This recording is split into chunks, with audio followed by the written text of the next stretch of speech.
Hi student, lecture number 11 में आप सभी का स्वागत है। आज के इस लेक्चर में हम पढ़ेंगे डिप्रेशन इन फ्रीजिंग पॉइंट, जिसको हिमांक में अवनमन कहा जाता है। अवनमन का अर्थ कमी होता है, अर्थात किसी भी जो द्रव या विलयन रहेगा उसके हिमांक में कमी होगा। और हिमांक की यदि मैं बात करूँ तो हिमांक को कहा जाता है फ्रीजिंग पॉइंट। और फ्रीजिंग पॉइंट किसी भी द्रव का वह ताप होता है जिसपे वह द्रव ठोस अवस्था में बदलना शुरू हो जाता है। जैसे यदि मैं जल की बात करूं तो जल का फ्रीजिंग पॉइंट होता है 0 डिग्री सेल्सियस। तो इसको स्टेप बाय स्टेप समझते हैं वास्तव में हिमांक क्या है और हिमांक में कमी कैसे होता है। देखिए, फ्रीजिंग पॉइंट या हिमांक की यदि मैं बात करूं तो इसके पहले हमने क्वथनांक पढ़ा था, जिसको बॉइलिंग पॉइंट बोलते थे। क्वथनांक अर्थात कोई भी द्रव को गर्म करते थे तो उसका जो वाष्प दाब है वो वायुमंडल के वाष्प दाब के बराबर होता था, तब वो उबलने लगता था, खौलने लगता था।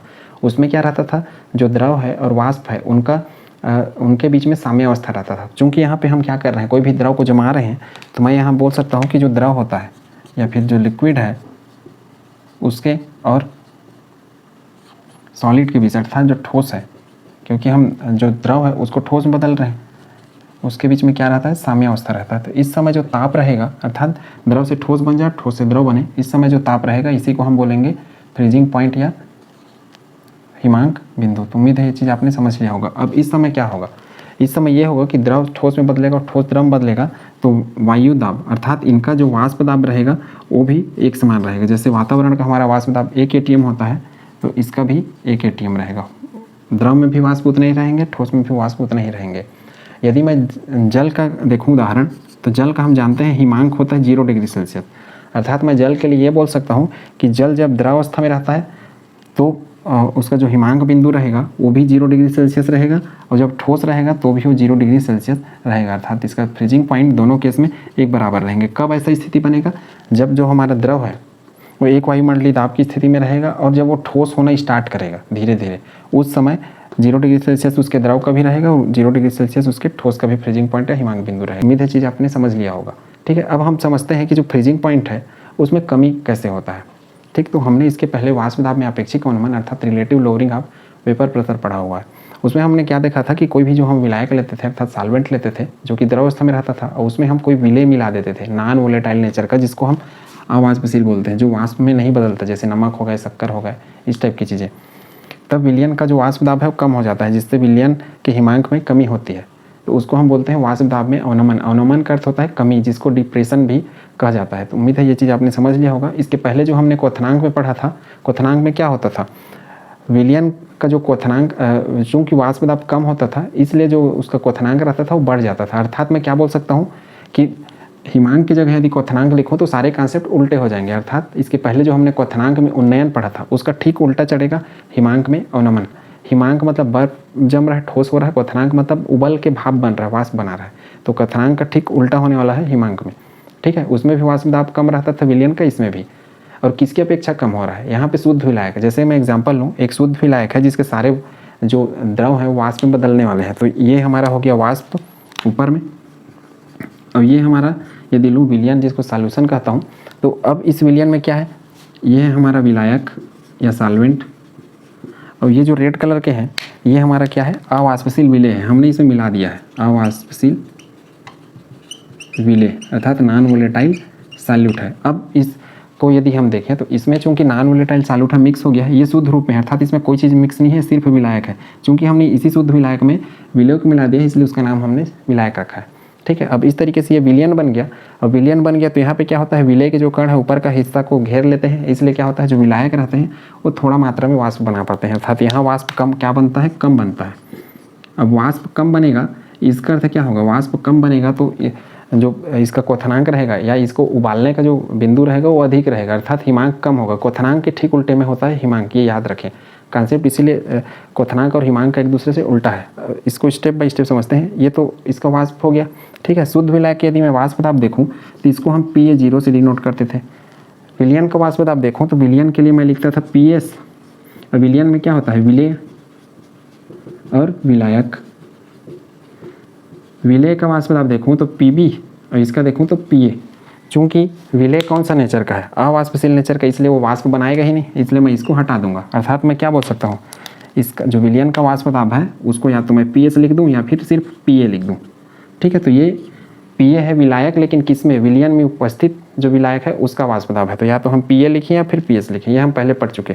अर्थात इन दोनों के वाष्प दाब की तुलना करूँ तो किसका वाष्प दाब मुझे अधिक मिलेगा, Pa0 शुद्ध विलायक का वाष्प दाब अधिक और विलयन का वाष्प दाब कम। अब यदि इनके हिमांक की तुलना करूँ तो हिमांक अर्थात फ्रीजिंग जो पॉइंट होता है, इसके लिए यदि मैं लिखूँ, चूँकि जो फ्रीजिंग पॉइंट होता है इनको हम टेम्परेचर के टर्म में लेते हैं, अर्थात ये एक ताप होता है, ये तो दाब था इसलिए P लिखते थे, अब ये सब टेम्परेचर को शो करते हैं। तो फ्रीजिंग पॉइंट की बात करूँ शुद्ध विलायक के लिए तो मैं इसको लिखूँगा TF0। विलयन के यदि हिमांक बोलूँ तो इसको मैं लिखूँगा सिर्फ TF।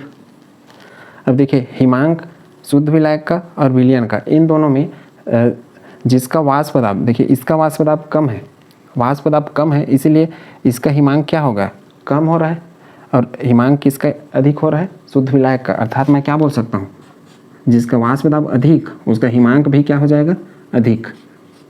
ठीक, हिमांक अधिक का अर्थ समझ रहे हैं। हिमांक अधिक का अर्थ है कि कोई चीज़ यदि मान लो 0 डिग्री सेल्सियस पे जम रहा था अर्थात ठोस हो रहा था, तो अब वह 0 से और ज़्यादा उसको ताप में अब ठोस होना पड़ेगा, कम नहीं, 0 से अधिक अर्थात 2 या 3 डिग्री टेम्परेचर पर अब ठोस होगा। हिमांक में कमी कर समझ रहे हैं, कोई चीज़ 0 डिग्री सेल्सियस पे जैसे पानी जम जाता था तो अब 0 से और पहले अब वो जमेगा, अर्थात -2, -3 या -4 डिग्री सेल्सियस पे जमेगा, तो ये है हिमांक में कमी। इसलिए देखना कि जो बर्फ़ वाले होते हैं वो पानी में नमक डाल देते हैं, नमक क्या करता है वहाँ पे वो एक अवाष्पशील विलय का कार्य करता है, जिससे क्या होता है जो पानी है उसमें वाष्प दाब कम रहता है, वाष्प दाब कम रहेगा तो पानी चूँकि 0 डिग्री सेल्सियस पे बर्फ़ बनता है तो वो पहले बर्फ़ बन जाएगा, अर्थात जो अंदर में सामान रहेगा हमारा बर्फ़ वो अच्छा से ठंडा पड़ा रहेगा, इसलिए नमक डालते हैं जनरली। ठीक है, तो उम्मीद है चीज़ आपने समझ लिया होगा। तो इस तरीके से यदि मैं देखूं तो किसके हिमांक में कमी हो रही है, हिमांक में तो कमी इसकी हो रही है, विलयन वाले की, अर्थात सॉल्यूशन किसकी अपेक्षा, शुद्ध विलायक की।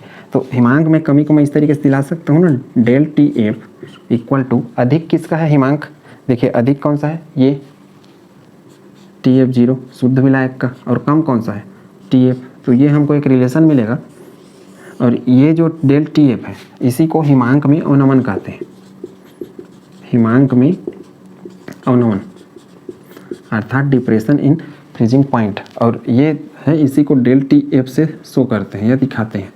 डेल TF इसलिए क्योंकि वो परिवर्तन दिखा रहा है किसकी अपेक्षा, ये देखिए ये शुद्ध विलायक है, 0 पहचान है शुद्ध विलायक का, ये शुद्ध विलायक अर्थात प्योर सॉल्वेंट के लिए है, और ये है अपना विलयन के लिए। तो ये याद रखिए, सूत्र बहुत ज़रूरत पड़ने वाला है।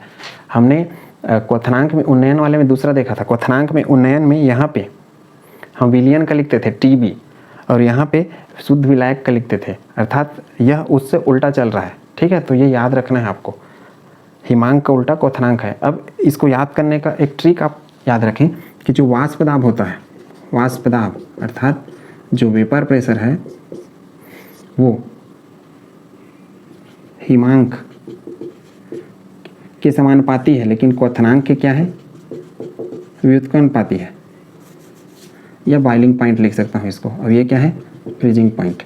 तो ये बॉइलिंग पॉइंट वाला तो हम पढ़ चुके हैं। देखिए वाष्प दाब बढ़ा हिमांक बढ़ेगा, वाष्प दाब घटा हिमांक घटेगा। देखिए वाष्प दाब घटा विलयन का, इसलिए हिमांक भी क्या हो गया, घट गया। और घट गया किसकी अपेक्षा, शुद्ध विलायक की अपेक्षा। अर्थात मैं क्या बोल सकता हूँ, किसी विलायक में मैं कोई अवाष्पशील अर्थात नॉन वोलेटाइल टाइप का विलय मिला दूँ, जिससे क्या होगा हमको जो विलयन मिलेगा, क्योंकि विलय और विलायक मिलाएंगे तो क्या होगा विलयन, इस तरीके से।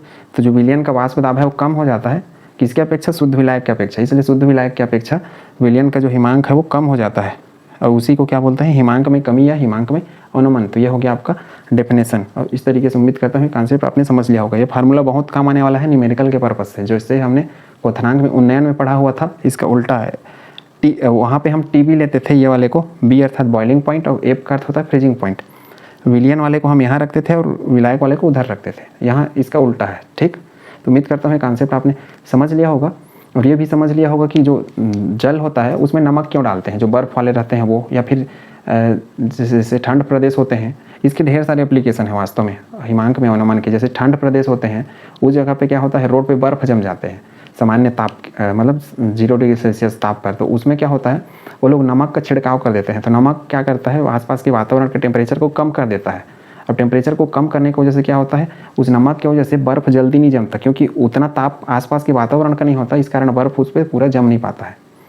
दूसरा, यदि ठंड प्रदेशों में देखें तो कार का जो रेडिएटर होता है, जैसे सामान्य सड़कों में या सामान्य जगह पे कार के रेडिएटर में हम पानी भरते हैं, लेकिन वहाँ का जो कार का रेडिएटर रहता है उसमें पानी में एथिलीन ग्लाइकाल मिला देते हैं। एथिलीन ग्लाइकाल एक अवाष्पशील विलय का काम करता है, जो कि पानी के ताप को एकदम से घटा देता है, ऋण 40 ऋण 45। अब चूँकि जो ठंड प्रदेश रहता है उसका तापमान हो गया -12 या -13 डिग्री सेल्सियस। अब चूंकि एथिलीन का एकाल पानी का ताप -40 या -45 कर दिया, तो उस ताप उतना ताप आ नहीं पाता है पूरा, इस वजह से जो गाड़ियाँ हैं वो चलते रहती हैं। अर्थात वहाँ पानी का उपयोग करेंगे यदि रेडिएटर में तो गाड़ी खराब हो जाएगा, चलेगा नहीं, ये कहना है। तो इसके एप्लीकेशन पार्ट्स बहुत है। इसी तरीके से आइसक्रीम वाले जो डिब्बा रहता है, उस डिब्बा में पानी के साथ वो लोग नमक भी डाल देते हैं। नमक वहाँ पे उस पानी को और ठंडा करने का काम करता है, जिससे क्या होता है आइसक्रीम लंबे समय तक टिका रहता है, या जो बर्फ़ है वो भी।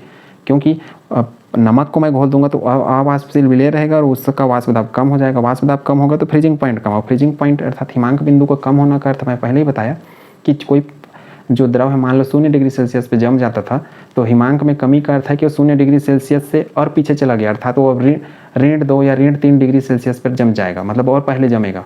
और हिमांक में वृद्धि का अर्थ है कि कोई सामान मान लो कोई द्रव जैसे 0 डिग्री सेल्सियस पे जमता था, अब वृद्धि हो गया तो 3 डिग्री 4 डिग्री सेल्सियस पे जमेगा, अर्थात टाइम लगाएगा अब जमने में, ऐसा है इसका अर्थ। ठीक, तो उम्मीद करता हूँ ये कॉन्सेप्ट आपने समझ लिया होगा। इसको नोट करिए, फिर हम इसके ग्राफ को समझते हैं कि इसी को ग्राफ के माध्यम से कैसे एक्सप्लेन कर पाएंगे, क्योंकि एग्जाम में इसके ग्राफ भी पूछे जाते हैं, कैसे इसके ग्राफ बनाए जाते हैं। अब हिमांक में अवनमन का ग्राफ समझते हैं। जैसे क्वथनांक में उन्नयन का ग्राफ था, वैसे यहाँ भी वाष्प दाब व जो ताप है, अर्थात कौन सा ताप, फ्रीजिंग पॉइंट वाला, इसके बीच में हम ग्राफ समझेंगे। ठीक है, तो इस तरीके से इसका ग्राफ रहता है। इधर वेपर प्रेशर अर्थात वाष्प दाब रहता है, इधर पूरा रहता है टेम्परेचर, इस तरीके से। ठीक, वाष्प दाब की यदि मैं बात करूं तो वाष्प दाब किसका कम रहता था, विलयन का, और किसका अधिक रहता था, शुद्ध विलायक का। तो शुद्ध विलायक का जो वाष्प दाब रहता था वो अधिक रहता था, लेकिन हम यहाँ पे क्या पढ़ रहे हैं, फ्रीजिंग पॉइंट पढ़ रहे हैं। ये तो आपको सिर्फ समझाने के लिए था। फ्रीजिंग पॉइंट का अर्थ क्या है, जिसमें कोई भी द्रव ठोस में बदलने वाला है, इसका अर्थ समझ रहे हैं। इसमें वाष्प अधिक है इसलिए ये ठोस देरी में बनेगा।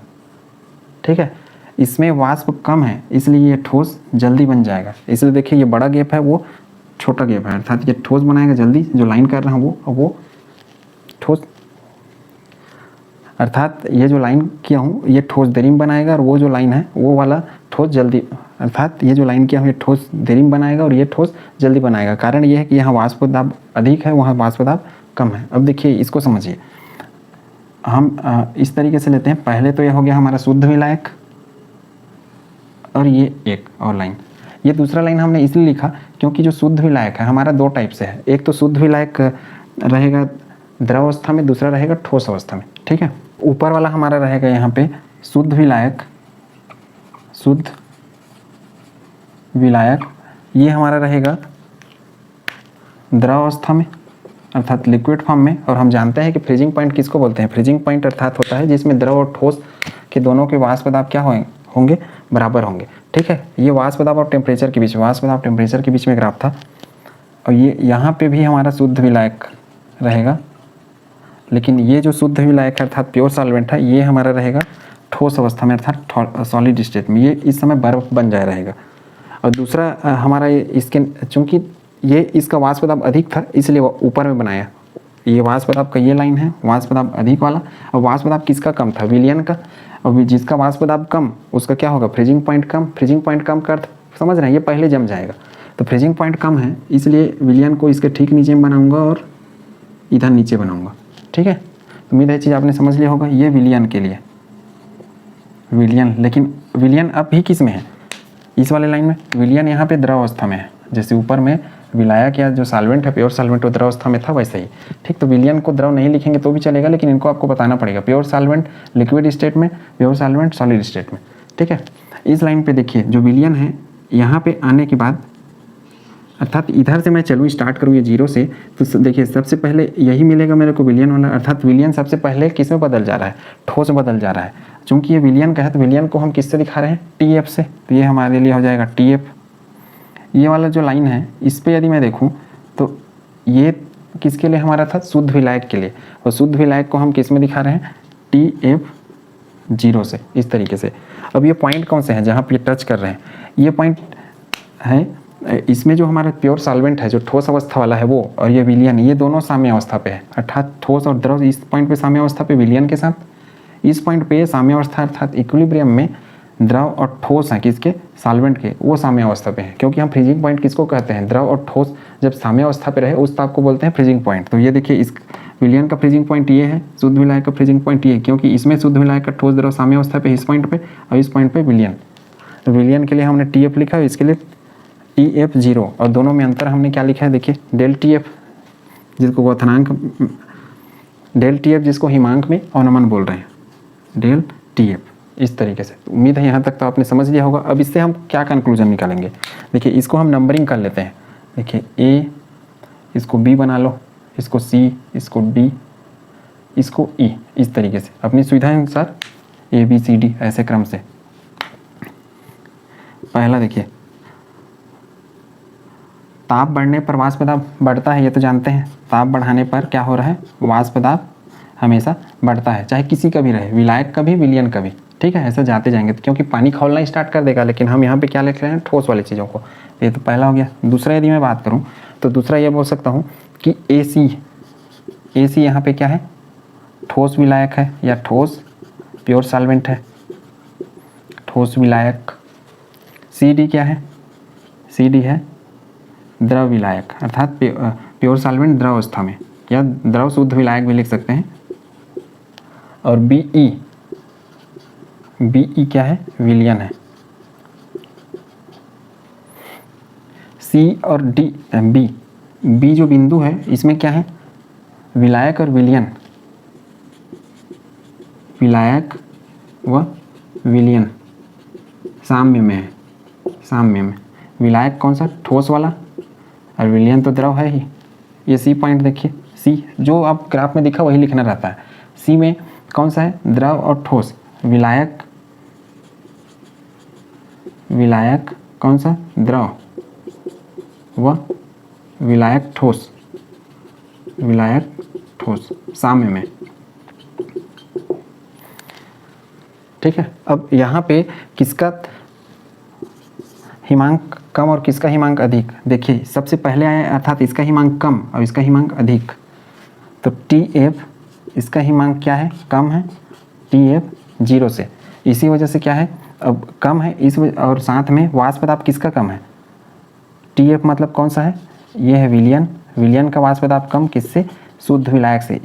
इसी कारण हमने ग्राफ को इस तरीके से बनाया है। शुद्ध विलायक, विलयन का जो वाष्प दाब है वो शुद्ध विलायक की अपेक्षा कम है, इसलिए नीचे में है, वाष्प दाब के साथ संबंध है ना। वाष्प दाब ऊपर, अर्थात ये ऊपर वाले का सबका वाष्प दाब अधिक, नीचे वाले का कम, तो इसलिए विलयन नीचे। और इसीलिए चूंकि विलयन का वाष्प दाब कम है, इसलिए यही सबसे पहले क्या बन रहा है, ठोस बन रहा है, और उसके बाद शुद्ध विलायक वाला ठोस बन रहा है। तो उम्मीद है चीज़ आपने समझ लिया होगा। तो इस तरीके से कुछ जरूरी चीज़ें लिखनी रहती है। सामान्य यही लिखना रहता है, टेम्परेचर बढ़ने पर वेपर प्रेशर बढ़ा, वाष्प दाब इसका कम इसलिए यही पहले ठोस बनेगा, वाष्प दाब इसका अधिक इसलिए बाद में ठोस बनेगा। ठीक है, अर्थात हिमांक इसका अधिक है, हिमांक इसका कम है, उसी को डेल TF के द्वारा दर्शा रहे हैं। लेकिन प्रैक्टिकली ये देखा गया है हम इस डाटा को कि डेल TF जो होता है ये समानुपाती होता है M के, अर्थात मोललता के। ठीक है, तो इसको मोललता किसकी, विलयन की, अर्थात ये जो डेल TF है हिमांक में अवनमन, और विलयन में जो विलय के कण होते हैं उनकी संख्या पर निर्भर करता है, इसीलिए इसको हम अणु संख्या गुणधर्म कहते हैं। ठीक है, तो ये विलयन की मोललता है। अब मोललता हम जानते हैं जिसको मोललिटी कहते हैं, 1000 ग्राम विलायक में घुले हुए विलय के मोल की संख्या, तो मोललता के समानुपाती होता है। इसको नोट करिए पहले, फिर हम इसको डेरिवेशन को बनाते हैं कि कैसे इसके समानुपाती है, और इसी के द्वारा हम जो विलय है अर्थात सॉल्यूट है उसके अणु द्रव्यमान की गणना करना सीखेंगे। ठीक है, जो कि इंपॉर्टेंट है, जिससे संबंधित न्यूमेरिकल क्वेश्चन हमको बनाना होता है। तो एक इक्वेशन हमको ये मिला, ये याद रखना, एक दूसरा ये मिल गया, और इसी से हम अब आगे डिराइव करेंगे फार्मूला। ठीक है, तो उम्मीद है अभी तक का कंसेप्ट आपने समझ लिया होगा। ये सेम क्वथनांक में उन्नयन जैसा है, सिर्फ ये इसका उल्टा हो रहा है पहले वाले का। वहाँ पे वाष्प दाब अधिक बनता था इसलिए क्वथनांक का मान कम होता था, यहाँ वाष्प दाब अधिक इसलिए हिमांक का मान अधिक हो रहा है, और क्वथनांक मतलब एक दूसरे के उल्टे हैं। यहाँ पे वाष्प दाब अधिक, हिमांक अधिक, वाष्प दाब कम, हिमांक कम। और एक रिलेशन लिखाया था कि वाष्प दाब समानुपाती हिमांक और उल्टा क्या है, क्वथनांक। तो वो याद रखें, आपको बहुत काम आने वाला है उसके द्वारा, वो एक ट्रिक है याद करने का। ठीक, अब हम देख रहे हैं जो हमारा संबंध था डेल TF समानुपाती M। ठीक है, प्रैक्टिकली ये देखा गया है कि विलय का जो प्रैक्टिकली ये देखा गया है कि जो क्वथनांक, प्रैक्टिकली ये देखा गया है कि जो हिमांक में कमी रहता है, अवनमन रहता है, वह जो विलयन में उपस्थित रहता है विलेय, उसके संख्या पर निर्भर करता है। और ये मोललता के समानुपाती है। मोललता का जो सूत्र है उसको उसके हिसाब से हम डिराइव कर रहे हैं डेरिवेशन। इसको हटाऊँ तो ये मेरे पास आएगा KF और ये हो जाएगा M। KF यहाँ पे है मोलल अवनमन स्थिरांक, अवनमन स्थिरांक, इसी को क्रायोस्कोपी, क्रायोस्कोपिक कांस्टेंट, अंक में अवनमन को क्रायोस्कोपी भी कहा जाता है, क्रायोस्कोपी। ठीक है, तो ये याद रखना है आपको, क्रायोस्कोपी। जैसे वो इसके पहले क्वथनांक में उन्नयन में इब्लोस्कोपी था, वैसे ही इसमें क्रायोस्कोपी रहेगा। अब डेल टी एफ समानुपाती एम, एम यहाँ पे है मोललता, किसकी मोललता? विलियन की मोललता, मोललता या मोलल्टी। के एफ मोललता का सूत्र देखें WB, MB ये हम पहले भी पढ़ चुके हैं, 1000/WA। हम यहाँ पे ये निकालना सीख रहे हैं MB, ये डेरिवेशन में पूछता है बोर्ड परीक्षाओं में, इस वजह से। ठीक है, बाकी कंपटीशन एग्जाम के पर्पज़ से आपको इतना ही पर्याप्त है। डेल TF वाला ये सूत्र आप याद रखें, इसमें काम चल जाएगा। अब देखिए, इनको यदि हमको निकालना है MB अर्थात मोलर मास, तो क्या करूँगा मैं, ये डेल TF यहाँ आ गया, अदला बदली कर दो जगह का, KF WB 1000 इसको यहाँ भेज दो, डेल TF WA किस में, ग्राम में। तो ये हमारा हो गया इक्वेशन। KF क्या है, मोलल अवनमन स्थिरांक, हर एक द्रव के लिए अलग अलग रहता है, ये मान दिया रहता है। ठीक है, तो आपको इसको याद करने की आवश्यकता नहीं पड़ेगी। ये विलेय की मात्रा है अर्थात वजन, जो अवाष्पशील विलेय रहता है वो, ये 1000 ग्राम के लिए है। ये डेल TF क्या है, ये डेल TF है हिमांक में अवनमन। और इसको हम और किस तरीके से, एक तो डेल TF इस तरीके से, हमने अभी क्या किया थोड़ा देर पहले, हिमांक में अवनमन, किसका हिमांक में अवनमन, विलयन का, किसकी अपेक्षा, शुद्ध विलायक। तो किसका हिमांक अधिक रहता था, शुद्ध विलायक का। तो अधिक में कम वाले को इस तरीके से घटाते थे। तो ये दोनों हमको फार्मूला उपयोग होने वाला है, ये वाला और ये वाला। क्योंकि ये वाला पता रहेगा तो ये फार्मूला हम आसानी से बना सकते हैं, क्योंकि एम मोललता का बस मान हमने भरा है, इस वजह से ये।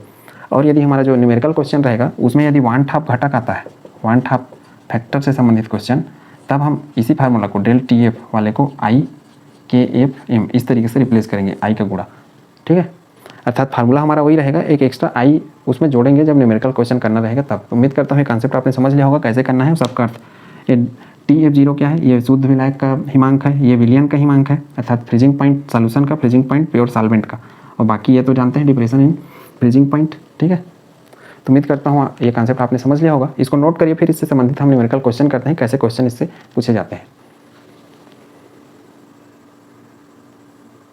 सबसे पहले देखिए, 45 ग्राम एथिलीन ग्लाइकॉल को 600 ग्राम जल में घोला गया, अर्थात 45 ग्राम क्या होगा, विलेय, और 600 ग्राम क्या होगा, विलायक। इसमें हिमांक में अवनमन, हिमांक में अवनमन अर्थात डेल TF पूछा है, डेल TF, और हिमांक विलियन का हिमांक पूछा है। विलियन का हिमांक अर्थात ये क्या है, ये है TF। ठीक है, अब देखिए अपना सूत्र कौन सा, पहला लगाते हैं हम लोग। अपना सूत्र ये है, डेल TF बराबर KFM, और आई का गुणा भी कर सकते हैं, लेकिन यहाँ पे कोई फ़ायदा नहीं होगा क्योंकि एथिलीन ग्लाइकॉल है और इसका आई का मान 1 होता है, इस वजह से। तो कुछ कुछ गिने चुने हैं जिनके आई का मान 1 होता है, बाकी आयन में टूटते हैं, वो आपको रिमेंबर करना पड़ेगा। ठीक है, तो यहाँ और दूसरा हमारा सूत्र था del TF equal to TF0 - TF, ये विलियन के लिए था, क्योंकि विलियन का हिमांक क्या होता था, कम होता था, वाष्प दाब कम होने के कारण। और ये क्या है, शुद्ध विलायक, शुद्ध विलायक का क्या था, हिमांक, इसका हिमांक अधिक, इसलिए अधिक में कम को। क्वथनांक वाले में इसका उल्टा होता था, यहाँ पे TB रहता था और यहाँ TB0 रहता था, तो वो याद रखेंगे कि इसमें क्या है। ठीक है, पहला क्वेश्चन, हिमांक में अवनमन अर्थात हमको डेल TF पता करना है। ठीक है, बनाना शुरू करते हैं। डेल TF बराबर KFM, मोललता क्या है, विलेय की मात्रा अपान विलेय का अणु द्रव्यमान इंटू 1000 बाई विलायक का ग्राम में भार। ठीक, KF क्या मान दिया है, 1.86, ये वाटर का है, ये इतना ही फिक्स होता है। जैसे वाटर के लिए जो KB का मान फिक्स था 0.52, वैसे ही जल के लिए या वाटर के लिए जिसको KF का मान ये भी फिक्स है। विलेय की मात्रा कितना है, 45 ग्राम, 45 लिखूंगा। अणु द्रव्यमान इसमें निकालना पड़ेगा हमको। देखिए एथिलीन ग्लाइकॉल C2H6O2 दिया है, C2H6O2, इसका सूत्र वास्तव में ऐसा होता है, CH2OH ऐसा, ये एथिलीन ग्लाइकॉल बोलते हैं इसको। ये कार के रेडिएटर में डाला जाता है, ये क्या है, पानी को ठंडा करने का काम करता है। कार के रेडिएटर में पानी रखा जाता है ताकि जो ईंधन है वो ज़्यादा गर्म ना हो। कार के रेडिएटर में पानी भरा जाता है ताकि इंजन जो है वो ज़्यादा गर्म ना हो, इस वजह से। ठीक, और देखिए C2H6O2, ये वही सूत्र है, C2H6O2। अब इसमें कितना है, 12 दूनी 24, अब इसका हो गया 6, अब ये कितना हो जाएगा 32, इस तरीके से 6 4 10 2 12 और कितना हो गया 62। ठीक, तो ये आ जाएगा 62 इंटू 1000। भाई विलायक का ग्राम में भार 600 ग्राम जल लिखा है, तो ये लिखूंगा मैं 600 ग्राम। इनको जब आप सॉल्व करोगे तो सॉल्व करने के बाद ये आता है 2.25 केल्विन। केल्विन में क्यों? क्योंकि ये डेल टी है, अर्थात कैपिटल टी है, उसका मान हमेशा केल्विन में आता है, तो ये इसका मान आता है। कैलकुलेशन आप कर लेंगे, ये कैसे एंट्री करना है इसका या तरीका आपको बता दिया गया। विलयन का हिमांक, अर्थात अब ये हमारा कौन सा क्वेश्चन था, एक नंबर वाला है। ये हिमांक में अवनमन पता चल गया, इतना कमी हुआ, ये है इसका अर्थ। एथिलीन ग्लाइकॉल को जब पानी में घोला गया तो उस जो विलयन बना उसके हिमांक में 2.25 केल्विन का कमी हो गया, अर्थात इतना ताप का कमी हो गया। सेल्सियस में कैसे बदलना है ये तरीका आपको बता दिया गया है कि इसमें क्वथनांक मूल्यांकन वाले में इस तरीके से टेम्परेचर, अब ये 273 ये होता है केल्विन। सेल्सियस बदलने के लिए हम क्या करते हैं, T माइनस 273 कर लेते हैं, तो ये बदल जाता है सेल्सियस में इस तरीके से। ठीक, इसको हम इधर कर देते हैं तो सेल्सियस में बदल जाता है। ये टेम्परेचर है T सेल्सियस में। अब हम दूसरा क्वेश्चन कर रहे हैं विलयन का हिमांक, तो अपना सूत्र है देखिए डेल टी एफ बराबर TF0 माइनस TF, ये हमको पता करना है। ये विलयन का हिमांक है ना, ये तो आपको फार्मूले भी याद होने चाहिए तब पता चलेगा। अब डेल टी एफ तो पता चल गया, 2.25 लिखूंगा इसके जगह 2.25। ठीक है, और ये पता करना है, ये पता नहीं है, ये क्या है शुद्ध विलायक, और इसमें क्या लिखा हूँ मैं 600 ग्राम जल, वही शुद्ध विलायक है जो जल है वो। और जल का हिमांक कितना होता है 0 डिग्री सेल्सियस। केल्विन में बदलूँ तो कैसे कर सकता हूँ, 0 + 273 बराबर 273 केल्विन लिख सकता हूँ ना 0 डिग्री सेल्सियस को। सेम वही करूँगा मैं, 273 माइनस TF। ये अब इसको इधर भेजो या फिर इसको मैं उधर भेज दूँ, इसको इधर कर दूँ, जगह का अदला बदली बस कर दें। TF बराबर 273 × 2.25, ये कितना होगा 273 2.25, इस तरीके से कर लो। ये 5 हो गया, ये कितना आएगा 7, ये आएगा अपना 1, नहीं ये आएगा 0। ठीक है, क्योंकि इसको 10 माना है ना हमने, तो ये 7 हो गया। अब ये 3 और इस तरीके से इसका आंसर आएगा 270.75। ठीक है, तो उम्मीद है ये कॉन्सेप्ट आपने समझ लिया होगा। इसका यूनिट रहेगा केल्विन में, क्योंकि T है कैपिटल T, इसलिए ये आएगा इसका आंसर। कैसे हल करना है उम्मीद करता हूँ आपने सीख लिया होगा। कैलकुलेशन इनको आपको करना है अपने हिसाब से, जितना कटता है कटाते जाइए, ये आ जाएगा इस तरीके से आप बनाएंगे तो तरीका ये होगा कैसे हमको करना है इस फार्मूला के हिसाब से। 270.75 किसी बुक में क्या है, ये 0 सेल्सियस को ये दिया रहता है कि 0.15 सेल्सियस दिया रहता है। ठीक है, तो उससे फ़र्क नहीं पड़ने वाला है, थोड़ा बहुत ऊपर नीचे 1 2 का हो सकता है आंसर में। ठीक, इसको नोट करिए, फिर दूसरा तीसरा चौथा टाइप का क्वेश्चन हम अटेम्प्ट करते हैं। देखिए दूसरा क्वेश्चन 0.1 ग्राम, इसको पोटेशियम फेरोसाइनेट बोलते हैं। इसका हम नामकरण भी सीखेंगे आगे, और दूसरे यूनिट में है सहसंयोजक रसायन वाला एक यूनिट है कोऑर्डिनेशन केमिस्ट्री, उसमें इसका पूरा नामकरण नामनक्लेचर भरा पड़ा है। अणु द्रव्यमान 329, चूँकि ये बड़ा था इसलिए दे रखा है 329 का 100 ग्राम जल में विलयन बनाया गया। विलयन का हिमांक ज्ञात कीजिए। विलयन का हिमांक ज्ञात कीजिए, और क्या लिखा है सेल्सियस में ज्ञात करना है आपको। ठीक, अर्थात किसी चीज़ को आपको केल्विन में नहीं बदलना है।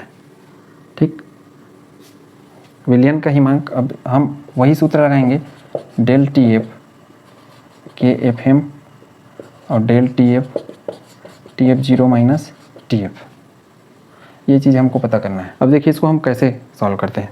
चूँकि 0.1 ग्राम ये दे रखा है, तो हम इसको सबसे पहले आयनों में इसका तोड़ देंगे, फिर ये फार्मूला उपयोग करेंगे।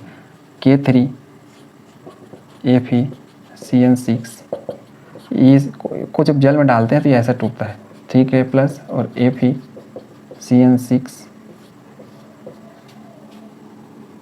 3- इस तरीके से, अर्थात ये 3 आयन और इसका 1 आयन, टोटल n का मान 4, i का मान यदि निकालूं तो 1 + n - 1 अल्फ़ा, ये अल्फ़ा का मान 1 होता है हमेशा जब ऐसे आयनों में टूट जाता है, कंप्लीट कुछ दिया नहीं रहता है, तो 1 + n का मान 4 - 1, इस तरीके से i का मान 4 आ जाएगा, अर्थात n का मान जो है वही i का मान हो जाएगा।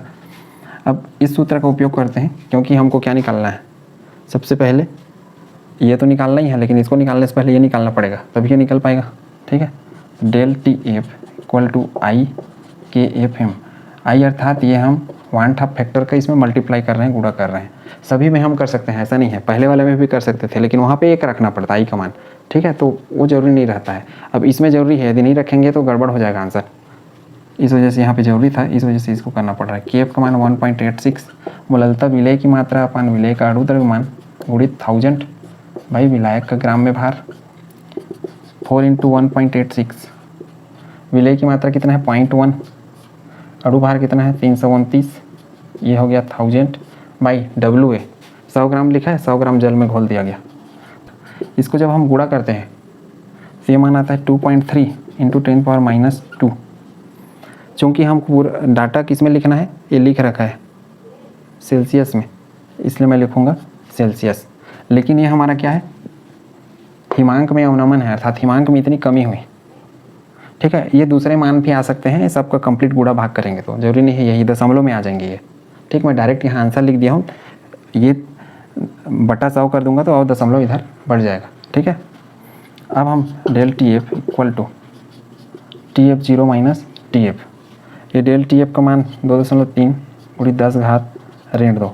TF0 क्या है, TF0 शुद्ध विलायक का और जल का, चूँकि हमको क्या लिखना है सेल्सियस में तो 0 डिग्री सेल्सियस, केल्विन लिख रहता 273 केल्विन लिखता, सेल्सियस बोला इसलिए 0 लिखूँगा, यहाँ पे 0 लिखे माइनस TF, इसको उधर भेजिए तो क्या हो जाएगा TF बराबर 0 डिग्री सेल्सियस माइनस 2.3 × 10⁻²। आंसर क्या आ जाएगा, 0 का तो 0 हो जाएगा, माइनस 2.3 × 10⁻², किस में आएगा सेल्सियस में। तो उम्मीद करता हूँ ये कैसे बना होगा आपने समझ लिया है। ठीक है, इस तरीके से आपको इनको हल करना है, ये वान हाफ फैक्टर के लिए। ठीक, इस तरीके से कुछ देता है तो आयनों में तोड़ना है, ये आयन में नहीं टूटेगा, जैसे स्टार्च ग्लूकोज नहीं टूटते थे वैसे इसका मान एक ही आएगा। मान लो नमक दे देता है टूट जाता है, अर्थात यही क्वेश्चन बदल के दे सकता है। मान लो 45 ग्राम नमक को 600 ग्राम जल में घोल दिया गया, आंसर बदल जाएगा ऐसा क्वेश्चन यदि बदल देगा तो। ठीक है, अर्थात क्वेश्चन बदलते हैं हमेशा, सीक्वेंस वही रहता है, पैटर्न वही रहता है, आपको आना चाहिए कैसे करना है। प्रैक्टिस की चीज़ें हैं, कैसे आयनों में टूटता है ये भी पता होनी चाहिए। इनको नोट करिए, फिर तीसरा और चौथा क्वेश्चन करते हैं। तीसरा और चौथा लॉजिक वाला क्वेश्चन है, इसमें हमको ये फार्मूला की जरूरत पड़ने वाला है। पहले हमने क्वथनांक में उन्नयन वाला क्वेश्चन किया था पिछले लेक्चर में, तो उसमें जो पैटर्न है वही पैटर्न के क्वेश्चन इसमें भी आते हैं, बस फर्क अलग रहता है, डाटे थोड़ा सा बदल जाता है। तो उसका जो क्वेश्चन है इसका क्वेश्चन आप मिक्स करके एक साथ बना सकते हैं। ठीक है, देखिए तीसरा चौथा क्वेश्चन एक ही जैसे है लेकिन थोड़ा सा अलग है, इसमें लॉजिक वाली चीज़ें हैं। तीसरा, निम्नलिखित 0.1 मोल जलीय विलयन में किसका हिमांक सबसे कम होगा। 0.1 मोल जलीय विलयन अर्थात जो चारों ऑप्शन है ना, चारों में एक आंसर सही है, लेकिन चारों में से किसका हिमांक सबसे कम होगा बोला है, विलयन का हिमांक, अर्थात किस विलयन का हिमांक कम होगा। तो हम जानते हैं कि del TF equal to I के FM होता है और del TF equal to TF0 minus TF होता है। ये विलयन का हिमांक है, विलयन का हिमांक, और ये क्या है शुद्ध विलायक का हिमांक। अब पूछा है देखिए किसका हिमांक सबसे कम होगा, दोनों क्वेश्चन एक ही जैसे लगेंगे, आपको कन्फ्यूजन हो जाएगा इसलिए मैं बता रहा हूँ किसका हिमांक सबसे कम होगा। सभी के मोल एक समान है तो हमको सीधा I का मान निकालना पड़ेगा, और I का मान निकालेंगे तो I सीधा इसके अणु संख्या जो गुणधर्म रहता है इसके सीधे समानुपाती होता है। इस तरीके से बराबर का अर्थ समानुपाती है, एक साथ पढ़ेंगे। सबसे कम हिमांक, अब इसमें देखिए विलयन का हिमांक कम हो गया। ठीक, तो इसका अर्थ क्या है, डेल TF बढ़ेगा। क्यों बढ़ेगा, क्योंकि यहाँ निगेटिव का निशान है। ठीक है, ऋण का अर्थ क्या है, घटना। ठीक, तो डेल TF का मान कम पूछ रहा है, इसका अर्थ है कि डेल TF का मान अधिक होना चाहिए, और डेल TF का मान ये अधिक, इसका अर्थ क्या है कि ये अधिक और ये अधिक का अर्थ है कि I का मान अधिक होना चाहिए। तो उम्मीद है ये चीज़ आपने समझ लिया होगा। अर्थात इसी रिलेशन में इसको सबसे कम बोल रहा है, कम अर्थात ये चीज़ हो जाएगा अधिक, और इसके मान को बढ़ाने वाला कौन सा है, ये तो कोलिगेटिव प्रॉपर्टीज है ना, अणु संख्या गुणधर्म, तो इसके मान को बढ़ाएगा I, अर्थात समानुपाती में है, I का मान बढ़ेगा तो ये चीज़ बढ़ जाएगा। ठीक है, और ये चीज़ बढ़ेगा तभी तो ये चीज़ घटेगा। ठीक, अब सबसे कम पूछ रहा है तो बारी बारी से निकालो। देखो K2SO4 2K plus SO4 2 minus ये 2 और 1 टोटल आएगा, I का मान यहाँ पे 3। ये डायरेक्ट इस टाइप की चीज़ों को निकालना है जिसमें कोई प्रतिशत नहीं दिया है, कितना प्रतिशत आयनित होते हैं नहीं होते हैं, सीधा जो N का मान है वही I का मान हो जाएगा। ठीक है, I का मान इसके लिए 3, NaCl दिया है, Na प्लस Cl माइनस 1 सामने जो अंक है उसी को लिख रहा हूँ। I का मान यहाँ पे 2, यूरिया और C6H12O6, यूरिया अर्थात ये NH2CO NH2 यूरिया, और ये C6H12O6, ये सब में दोनों में आई का मान 1 होता है। क्यों? क्योंकि ये आयनों में नहीं टूटते हैं, जल में जाने के बाद जैसे रहते हैं वैसे ही पड़े रहते हैं। ये नॉन इलेक्ट्रोलाइट है, अर्थात विद्युत अनअपघट्य है। इसको हमने वान-हाफ फैक्टर में पढ़ा है, इसलिए मैं बताया वान-हाफ फैक्टर को पढ़ना बहुत जरूरी है। ठीक, अब देखिए आई का मान किस में अधिक है? ये 3 वाले में ना, इसलिए हमारा आंसर कौन सा हो जाएगा? अब देखिए आई का मान यहाँ 3 रखूँगा तो ये 3 हो जाएगा, ये 3 अर्थात ये 3, ये घट जाएगा उतना गुना। तो सबसे कम किस में होगा? ये वाले में। क्यों? क्योंकि आई का मान यहाँ पे 3 है। और कैसे कम होगा आपने समझ लिया होगा इस फार्मूला से। अब देखिए दूसरा को कर रहा हूँ मैं, अर्थात चौथा नंबर को। हिमांक अधिक पूछा है, किस विलयन का हिमांक अधिक? सभी की सांद्रताएं भी एक बराबर है। सांद्रता यदि बराबर नहीं है तो गुणा करने वाला तरीका मैंने पिछले लेक्चर में बताया है क्वथनांक मूल्यांकन वाले न्यूमेरिकल में, तो वहाँ से आप कर सकते हैं उस तरीके से। अर्थात मान दिया रहेगा तो ये आई का जो मान रहेगा उसका गुणा करेंगे तब आपको पता चलेगा। विलयन का हिमांक अधिकतम किस में होगा? अब हिमांक अधिकतम देखिए, विलयन का हिमांक अधिकतम, अब ये देखिए निगेटिव है, अधिकतम अर्थात ये वाला क्या हो जाएगा? न्यूनतम। और ये न्यूनतम अर्थात ये भी न्यूनतम, और ये न्यूनतम अर्थात आई का मान सबसे कम जिसमें हो। ठीक है, क्वेश्चन का पैटर्न जरूर समझें, मैं बार बार बोल रहा हूँ कैसे क्वेश्चन आते हैं। ये वाला कम पूछा था, कम अर्थात ये बढ़ा, ये बढ़ा और आई बढ़ा वाला मान था। अब इस बार क्वेश्चन बदल गया, हिमांक अधिकतम अर्थात ये मान अधिकतम, इसका अर्थ है कि ये न्यूनतम होना चाहिए। क्यों? क्योंकि इसमें ऋण का निशान है, इसलिए इसके और इसके बीच में उल्टा संबंध है, दोनों के बीच में। ये प्लस वाले के साथ सीधा संबंध है, प्लस का निशान है, माइनस वाले के साथ ये दोनों एक दूसरे को उल्टे चलेंगे। ये अधिक बोल रहा है अर्थात ये कम होगा, और ये कम होगा अर्थात ये कम होगा, और ये कम अर्थात आई का मान कम चाहिए मुझे। अब देखिए ये सब में आई का मान किस में कम है? ये तो आयन में टूटेगा, यहाँ पे आई का मान 1 आएगा। ठीक है, क्योंकि Cl माइनस अलग हो जाएगा, नहीं इसमें 2 आएगा आई का मान, तो यहाँ आई का मान 3 आएगा, ये 2 और इसको 1, यहाँ आई का मान 4 आएगा। कैसे? NO3 ये 3 है एक अलग, और लेंथेनम ये अलग, तो टोटल 4।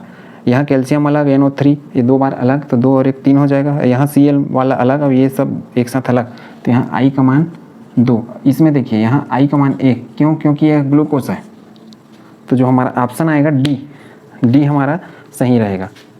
कैसे बोल रहा हूँ ये समझिए। देखिए C6H5NH3Cl, इसको तोड़ूँ तो C6H5NH3 प्लस Cl माइनस, इस तरीके से इधर ये 1 1 इस तरीके से हो जाएगा, आई का मान 2। इसी तरीके से बाकी को भी तोड़ सकते हैं। ठीक है, उसमें आई का मान जैसे CaNO3 2 है, ये कैसे टूटेगा? Ca2 प्लस, यही इसके ऊपर हो जाएगा, और NO3 2 माइनस, लेकिन ये 2 है, संख्या 2 है, सामने लिखना पड़ेगा ना, तो इसकी संख्या है कि इसकी संख्या 2, टोटल आई का मान 3। इस तरीके से कैलकुलेट करते हैं आई का मान। ठीक है, जो डायरेक्ट टूटते हैं उसके लिए, मान लो परसेंटेज दिया रहता है तो परसेंटेज वाले के लिए अलग करते हैं, अल्फा निकालते हैं उसमें, जो हमने पिछले लेक्चर में क्वथनांक मूल्यांकन वाला जो आंकिक प्रश्न था उसमें देखा हुआ था। तो उम्मीद करता हूँ आपने ये 4 अलग अलग वैरायटी क्वेश्चन को समझ लिया होगा, कैसे आपको इनको अटेम्प्ट करना है। इनके शब्दों का बहुत बड़ा खेल है। हिमांक अधिकतम अर्थात विलयन का हिमांक अधिकतम, और इस रिलेशन से बनते हैं। अधिक मतलब ऋणात्मक है, इसलिए ये कम हो जाएगा, कम अर्थात इसको कम करने के लिए आई का मान कम चाहिए मेरे को। ठीक, तो उम्मीद करता हूँ सारे कॉन्सेप्ट आपने समझ लिया। आज के लिए बस इतना ही। नेक्स्ट टॉपिक में हम बात करेंगे परासरण दाब अर्थात ऑस्मोटिक प्रेशर के बारे में। और मैं पहले ही बताया हिमांक या क्वथनांक या फिर वाष्प दाब ये कोलिगेटिव प्रॉपर्टीज नहीं है, अणु संख्यक गुणधर्म नहीं है। वैसे परासरण भी अणु संख्यक गुणधर्म नहीं है, लेकिन परासरण दाब अर्थात ऑस्मोटिक प्रेशर अणु संख्यक गुणधर्म है। तो नेक्स्ट टॉपिक में हम बात करेंगे ऑस्मोटिक प्रेशर या परासरण दाब की, और साथ में उसके न्यूमेरिकल क्वेश्चन की, और वही हमारा इस यूनिट का सबसे लास्ट लेक्चर होगा। ठीक है, थैंक यू।